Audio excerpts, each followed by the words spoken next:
Hello guys, welcome back to the channel. Today, back in the F-4, but slightly different. We're going to do kind of a dogfighting guide against Cold Claws in the MiG-21. As you know, he's probably one of the most well-known players in the fish bet. But let's see how this goes. So, started the fight kind of slow there. We're extending right now. This is no missiles, clean pylons, and both planes are out in 50% fuel. So we extended a bit there, coming back in, getting around 450 knots, going back into the vertical. This was filmed on the first day of the F-4 release, so a lot of the tactics aren't as refined, but the lessons are still the same. So, taking him to kind of a spiral loop. Again, no missiles in this one, so I'm not really worried about a shot. If he were to have missiles, it would have to be a little bit more of an aggressive spiral turn. And he would also have to play a bit differently when he falls down here. So, I'm going to start falling down a little early. I didn't stay up maybe as long as I should have, but I should still be coming down on top of him. And he exited the vertical, and now he is flying to regain his energy. I'm going to come right back up. Not going to go all the way down there. There he is. And something I learned that I didn't use in this fight, but you certainly should, is the F-4 should outrate every single thing around it at around 475 knots.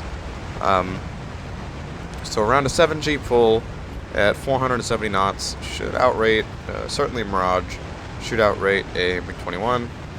And the only problem with that is that you end up burning a lot of fuel. And by the time you can capitalize enough rate advantage to be able to pull nose on and gun people, you're going to be burned through almost all your fuel. So, having to look through at awkward angles through the canopy, that's a simple F-4 moment. I also don't know how fast the gun travels. He reverses into me here. He also is testing the waters against the F-4, just to make sure I can see him. God, the visibility in this plane is so awful. He's going to reverse in front of me here. Ooh, nice hits. And that's awesome, because absolutely nothing happens, and he just continues to fly for so long in the classic fashion of the legendary MiG-21 damage model. So, back to tips. You want to keep it in the vertical. You want to try spirals. You should be able to beat every single plane that you will fight in any server that isn't, a Su-27, a 29, or whatever may have you that is in the 4th generation of fighter aircraft. Simply going up and doing a spiral and limiting angle and aspect will net you the ability to stay above them by probably 3,000–4,000 feet, which in most instances is enough time to get the nose back down and pull lead. That last part, though, is where this plane struggles the most, where you have an instance where, let's say, I do kind of a spiral hammerhead, kind of an egg type maneuver, and I'm falling down back on the enemy. Well, I'm gaining a lot more speed than he is because this plane's a heavy brick, and I'm not able to pull enough nose and lead. So here you see me extending. This is a key thing to do in the Phantom. You need to extend when you get slow. 200 knots. Of course, the calculus is going to be a bit different when you have missiles. If he just had R-60s, the non-Ms, then I can do what I just did here, because there's not enough range for me to close, and I'm able to defeat the aspect with how much I've extended. So we're going to go back into the spiral here, and he has very limited energy. I'm also at 600 pounds, so really just no fuel, and I think those are his final shots, and he will eject. So again, spirals, vertical, and kind of managing your opponent's nose and making sure they're never able to get nose on for you, or nose on at you for a... Now let's look at an alternative strategy.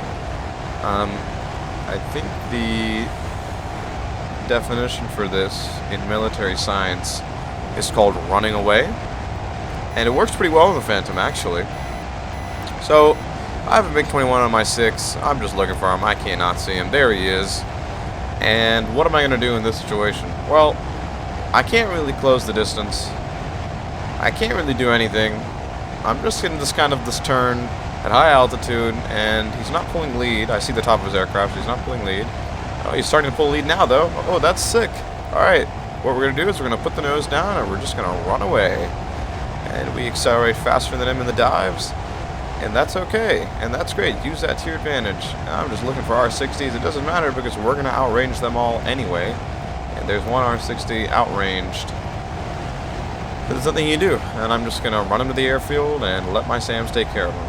Because in this plane, if you are caught out in a situation where somebody's behind you and you have no realistic way of turning the fight back to a neutral,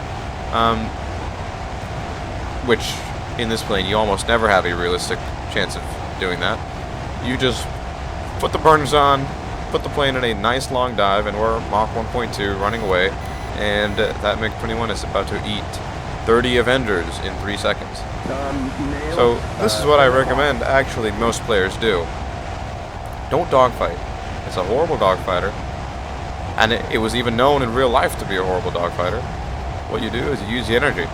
You use those engines. Those are your two biggest assets. And in this case, I'm going to use those two massive engines to,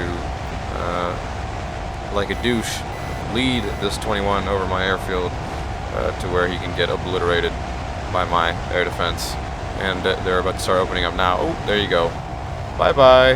Have fun. Nice knowing you. This is what you should do, guys. If you actually want to survive in the F-4, if you don't want to do bath alignment, stored heading alignment, and deal with just turn startup, just run away. Don't turn. That's the strategy.